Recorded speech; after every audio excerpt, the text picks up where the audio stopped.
चलिए हम लोग पढ़ेंगे रसायन विज्ञान में द्रव्य की भौतिक अवस्थाएं। देखो अच्छा द्रव्य क्या है? देखो दुनिया में संसार में जितनी वस्तुएं पाई जाती हैं वो सब क्या है? द्रव्य।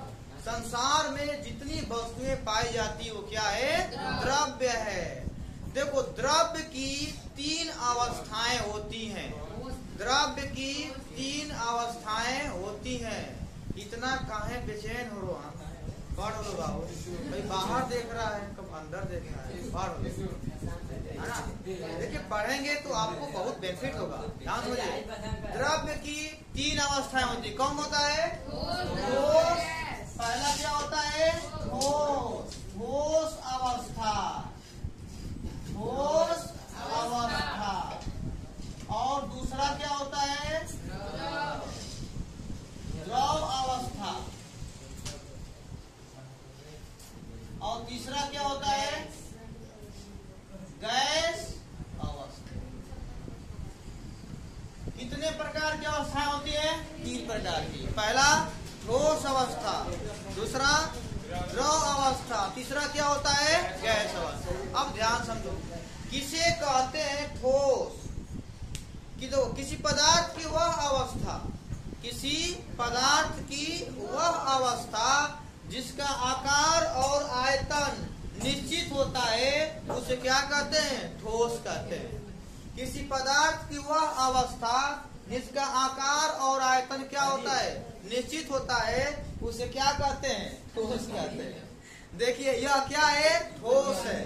क्या है? सॉलिड है, ठोस है। ये बताओ आज इतना मान सपोर्ट है, यह 7 सेंटीमीटर का है, काला पने से 5 सेंटीमीटर हो जाएगा? नहीं होगा। इसको दबाएंगे दबेगा? खींचेंगे तो बढ़ेगा? नहीं बढ़ेगा। यानी क्या है? ठोस है। तो किसी पदार्थ की वह अवस्था जिसका आकार और आयतन निश्चित होता है उसे क्या बोलेंगे?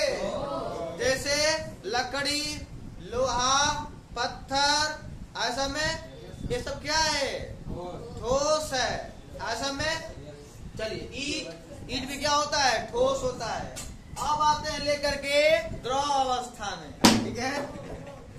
किसी पदार्थ की वह अवस्था, किसी पदार्थ की वह अवस्था जिसका आकार और आयतन यानी आकार अनिश्चित और आयतन निश्चित होता है उसे क्या बोलेंगे? द्रव कहते हैं। जैसे मान लीजिए यह लिक्विड है। क्या है? लिक्विड है, तरल है। क्यों कहते हैं? इसके बहने का गुण होता है। कोई बताएगा कि द्रव नीचे से ऊपर बहता है कि ऊपर से नीचे? ऊपर से नीचे बहता है। यानी किसी पदार्थ की वह अवस्था जिसका आकार अनिश्चित, जो आकार होता है वो कैसा होना चाहिए? अनिश्चित। अनिश्चित। और आयतन क्या होता है? आयतन निश्चित होता है ना, उसे क्या बोलेंगे?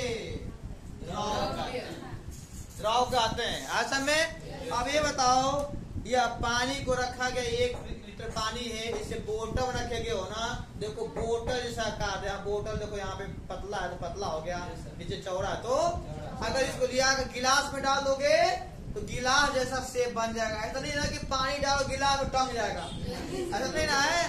पूरा शेप ले लेगा, नहीं लेगा उसका।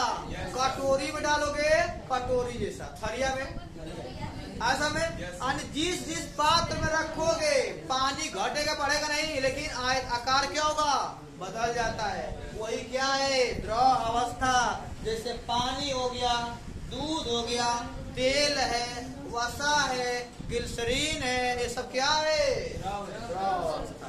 ऐसा में अब आता है गैस अवस्था। किसी पदार्थ की वह अवस्था, बात ना करें प्लीज, किसी पदार्थ की वह अवस्था जिसका आकार और आयतन क्या होता है? अनिश्चित होता है, उसे क्या कहते हैं? गैस अवस्था।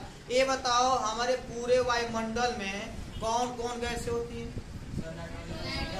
नाइट्रोजन कितना परसेंटेज? 78%। ऑक्सीजन कितना परसेंटेज? 21%। Carbon dioxide 0.03%। और अन्य गैसें अन्य गैस से कैसे 9.17 0.97%। एक गैस से हमारी पाई जाती है। आपको दिखाई दे रहा है यहाँ पे, यह दिखाई दे रहा है कहाँ नाइट्रोजन उड़ रहा है, देखो नाइट्रोजन उड़ रहा है, कार्बन डाइऑक्साइड दिखाई दे रहा है। यानी आकार कितना दूर फैला पता है, आयतन निश्चित है नहीं है। किसी पदार्थ की वो अवस्था जिसका आकार और आयतन निश्चित नहीं होता उसे क्या बोलेंगे? आगे सब में ना, चलिए कर लीजिए।